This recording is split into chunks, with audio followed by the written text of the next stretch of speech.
Hi, in this video we're going to cover impedance. We're going to look at how to calculate impedance, how to use phasors to measure impedance, and how to find an impedance if we measure some voltages in our circuit. Okay, so first we're going to talk about impedance. So what is impedance? Remember, uh, is the opposition of a circuit element uh, to the flow of the current. So in the case of a resistor, we have R, the resistance. In the case of a capacitor, we have 1 over j omega c. In the case of an inductor, we have a j omega L. And we can also have combination of that. And so it's basically a complex number mathematically. And and we can use phasors measurements, phasor measurements to find the impedance of an element or to find the impedance of a combination of elements. We typically use sinusoidal signals at a specific frequency. Okay, remember that when we have AC circuits, our voltage and or our current are given are changing versus time, and so we can use phasors to better analyze the circuits in an easier way. So we jump from the time domain to the frequency domain using the phasors.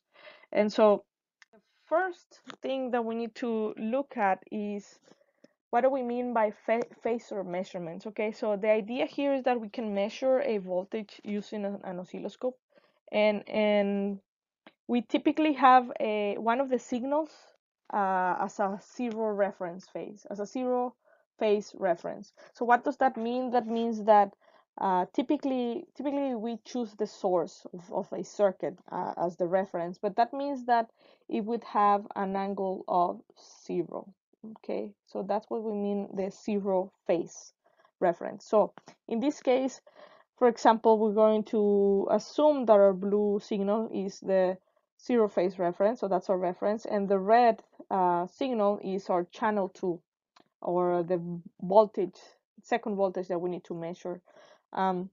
So now we're going to use an horizontal scale of 1 millisecond per division, so each of these divisions, and in the vertical scale is going to be 2 volts per division. So for example, if we wanted to get the actual value measurement of voltage 1, we can say, so it's 1 block, so 1 block, 2 blocks, and 1/2, and we said that is 2 volts per division, right?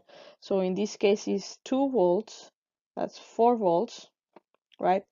And that will be 6 volts, so in that case this is a 5 volt. Okay, so we have 5 angle 0 volts.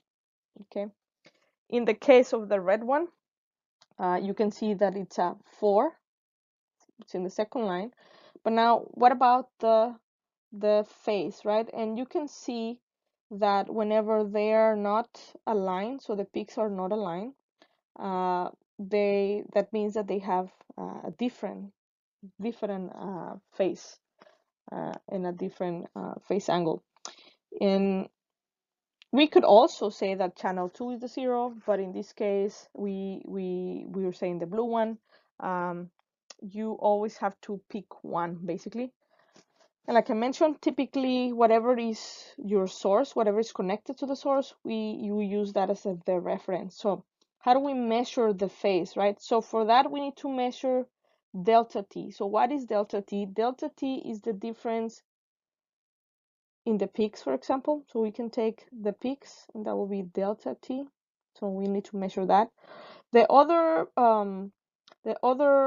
place that we could also measure, we measure the crossing at the 0. So this is our 0 line, 0. And so whenever the blue crosses, so it goes up, it goes down, and then it crosses there. And then this one, it goes up and it goes down and it crosses there. So I can measure from here. I'm going to erase all of this. So I can basically measure from here, this point, to this point, and that should also be delta t. Okay, In theory, you could choose any point, but it's better if you use the peaks because that gives you a better way, and you could use this one. If you use any other point in here, then it is a little bit harder to find. Okay, so now how do we measure that in this example? So I will say, so from here to here, it's about the same distance from here to here. And so I will say that this is 1 block and this is 2 block, and I just shifted just a little bit, but it still remains that is 2 blocks, right? We said that each of the blocks is 1 millisecond. So my delta t is actually 2 milliseconds, okay? So 2 milliseconds. And so now, how do I finally find the data? Data I can find by dividing the delta t divided by the period and then 360. So what is the period? These two signals have the same frequency, and so the t is going to be whatever they make a whole cycle. So if I just look at this one, it makes a whole cycle right here. If I look at this one, it makes a whole cycle right here, right? And so that's 2, so 1 millisecond, 2 millisecond, 3, 4, 5 milliseconds. So all of these. So going up, going down. Remember, what is the period? You have one complete cycle. So that's 1, 2, 3, 4, 5. So 5 milliseconds. So our t is equal to 5 milliseconds. And so I just do that calculation. So I'm going to have these 2 divided by 5 times 360, and that's going to be equal to 144 degrees. And so I end up with 144 degrees. And that's volts also. So very, very important to learn to do these measurements.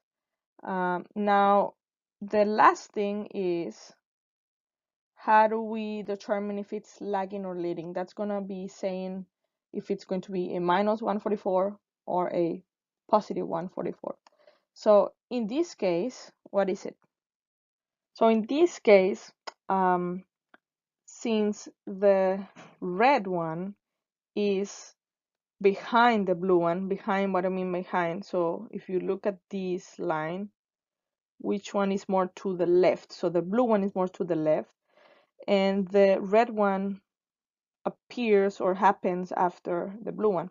So that means that V2 is lagging. So we need to add a minus sign to it. Okay. So whichever signal is in the front is the one that is leading. The signal that is in the back is the one that is lagging. Okay, so some tips, because you might find yourself in the needing to measure two signals like that, and so it's better if you center the waveform on the same center line, meaning this line, this one. So we don't want it going like that. We want them actually right at the center, both of them. And so that's the first one. Then the second tip will be to select the appropriate vertical and horizontal scale. So you do want to see both of them in the same zoomed window, for example, in the same area. You also need to be able to count the divisions. So if you're using an oscilloscope and you cannot count how many divisions, the oscilloscope cannot determine either. So if you are using the cursors, basically, or the built-in function of an oscilloscope, if you are not able to count it, then the built-in function is not going to be able to count it either. So you have to be making sure that whenever you're measuring the signals, you put the cursor here and here as close to the center as you can, and that you can count the number of divisions. Now, it's very important whenever you're going to do measurements in any kind of experiment that you have an idea of the results. So we're engineers, and if we are thinking like engineers, or you need to be able to have an idea of what is the result that you expect to get. And for that, so I always say, do the calculations first, and then that way, if you are not very familiar on doing this kind of experiment or any kind of experiment, then at least you you know what to expect, and that can give you a hint on how to actually measure, or it gives you an idea if you are doing it right or wrong. So you need the calculations before, and then of course you need practice. And so the more you have, the more calculations you have, and you know what to expect, the better the I guess uh, the best practice, that's what you're gonna get. So you're gonna be getting practice in doing correct measurements. Okay, if you don't know the result, you're doing a measurement and you don't know what the result is, maybe you're gonna be learning how to measure wrong. So be sure that you know what to expect always. So now, how do we actually get the impedance? And I think this is an advanced topic, so maybe another video on a circuits class, or um, how would I say, on a course that you have taken uh, before before watching this video. So they probably have explained how to get these in detail, and how to get it in many examples. So basically, but what is the impedance is basically a complex number, and you can get it also by finding the V and finding the I and doing the ratio of them. So V over I. So whenever you don't know what's inside of this box, if you find the voltage and if you find the current, you can do V over I, and that will give you the impedance value. So we're gonna do one example. So first we're going to do actually two examples. First, I'm going to have the actual value of the resistor and the inductor inside, and we're going to calculate the impedance, calculate the voltage, calculate I, and then find the T. But then we're going to go backwards. What if I give you a phase? You're going to find delta T, and then you're going to go find the C. So we're going to do both of them. First, we're going to find this one, C. So how do we find C? You know that C is equal to, in this case, it's a resistor in series with the inductor. So J omega L. In this case, we have omega is 2 pi f, which is 2 pi and then 240. So we can say 480 pi. Okay, and then so that's our R. In this case, it will be 10 10k plus 240 j omega L, which is 2 times 2. Let me put it here again. So j omega, so we have 10k plus j 480 pi and then times 2. And that could be 10k plus 480 times 2. That's 960, j 960 pi. Okay, so I'm just gonna leave it like that. No multiplying but for pi. How do you get the voltage? So the voltage, we can use voltage division, right? We can use, and we don't know, oh, we do know. So V in is equal to 10. And remember, it's 10 angle 0, right? Because this is in phasor. And so we have that V is equal to C divided by R1 plus C. And that is times V in. Times V in. So we have V is equal to 10k plus 960 pi j divided by 8k plus 10k plus 960 pi j, and times 10 angle 0. So I'm going to put all of these in my calculator that can handle complex numbers, and we'll get a number value. So I get, and my settings are in rectangular 677 plus 0.724, and that's going to be J. And if I calculate that in phasor, so that's going to be 5.723 angle 7.2727. Okay, so that's how we get the voltage. Now the current, how do we get the current? The current, we can use Ohm's law too.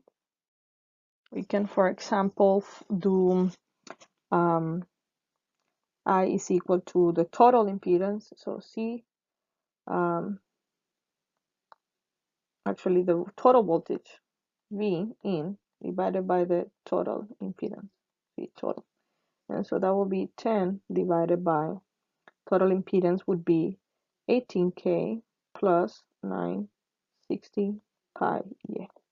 And so if I calculate that, I get 0.5, and this is going to be 48 angle minus 95, minus 9.5, and this is going to be milliamps. Okay, and so those are the ways that we can find, when given the elements, we can find C, we can find V, we can find I. Okay, so now if now I wanted to go practice measuring this voltage in an oscilloscope, I can find the delta T from the angle, so that way I know where to better position the cursors so I can get an accurate measurement. So it is a little bit like cheating, because you know the result, you know, you can get the delta T from here, and then you say, well, I'm going to position my cursors where I get the same answer. No. So you try to position your cursors, and then you say, well, does that appear close to whatever I calculated? And then you say, yes, it is close to what I calculated. And then you say, you can think, oh, well, I did place my cursors right. If you place them somewhere that you think is the correct place, and then you look at your delta T calculated, and you see that they're very, very different, then you can think and say, well, maybe I'm not putting the cursors, I'm not very good at putting the cursors in the correct place. So it's always a good idea to have what is the delta T calculated. So how do you calculate this one? So remember, we have delta is equal to, data is equal to delta T divided by T times 360. And remember, F is equal to 1 over the period. So we can substitute that in there. So we have delta T times the frequency times 360. Now in this case, we have the angle, we don't have delta T. So delta T is equal to data divided by the 360 times the frequency. So we have 7.27 times 360 times, just going to put it in parentheses, times 240. Okay, so what would that delta T be?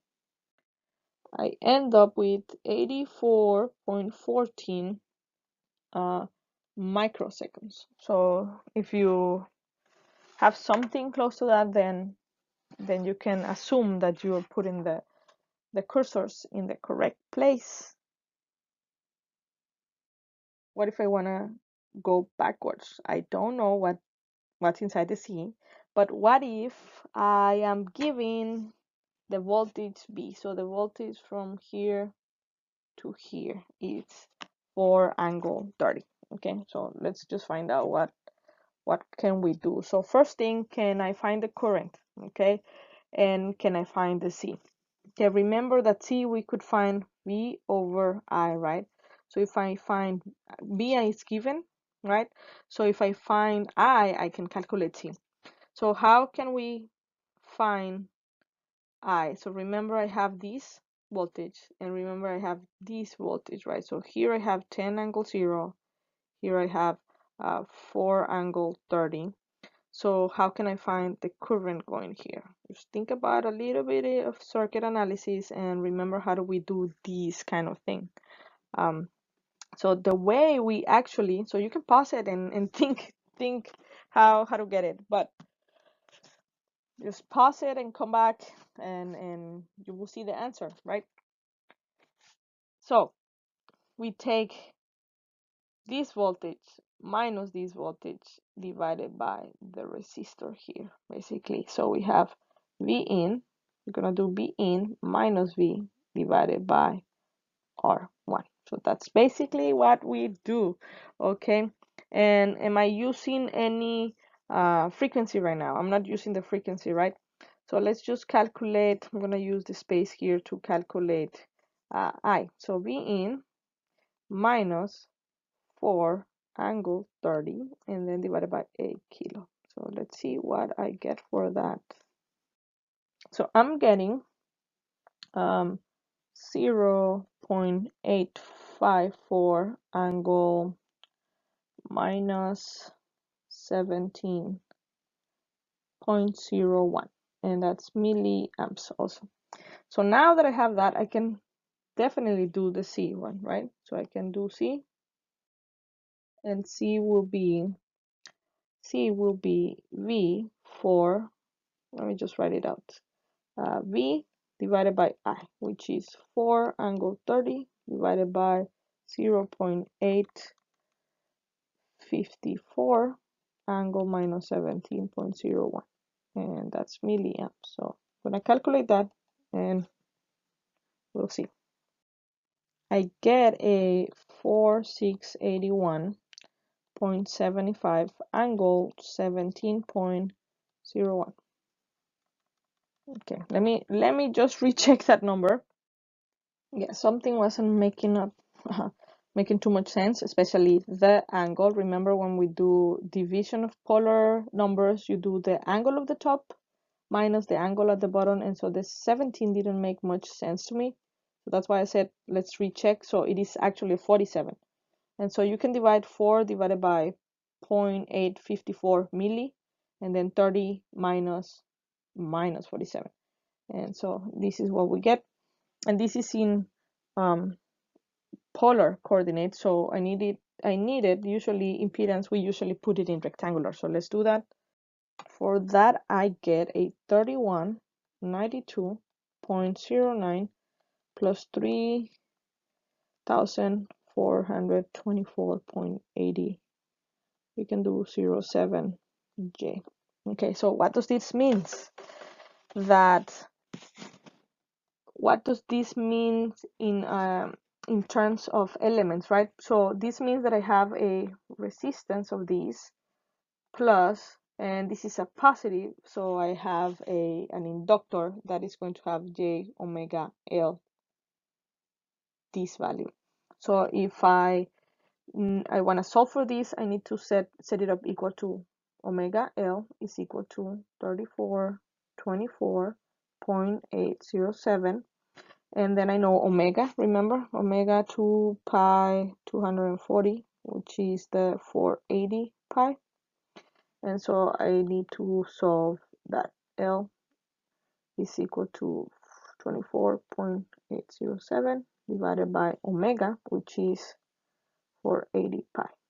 And so I get a value of 2.27, and that will be Henry's. Okay, so that's how we can find an impedance, or if we have like a black box and you can put something in there that the professor or your friend, or if you have a black box and you don't know what's inside, you can do all of these measurements. You can basically do this measurement, you set up this value, you can choose it, right? You can choose this value. Basically you choose this one, and then you measure this one. How do you measure? Remember the first minutes of the of the video, you were given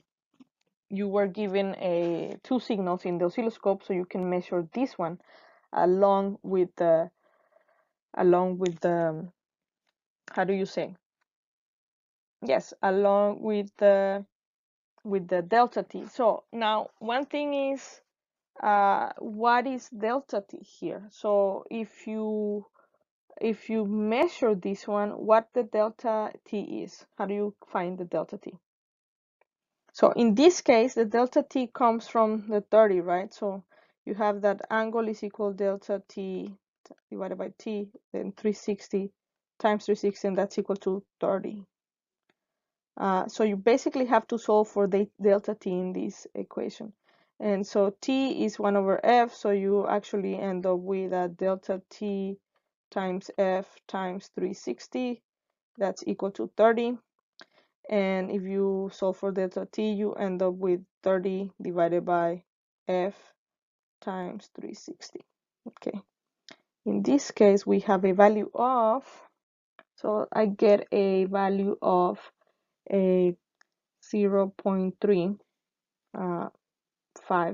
milliseconds. Okay, so that's how you get the delta t when you're given this. So that's all I got for this topic, and if you have questions, let me know in the comments or send me an email.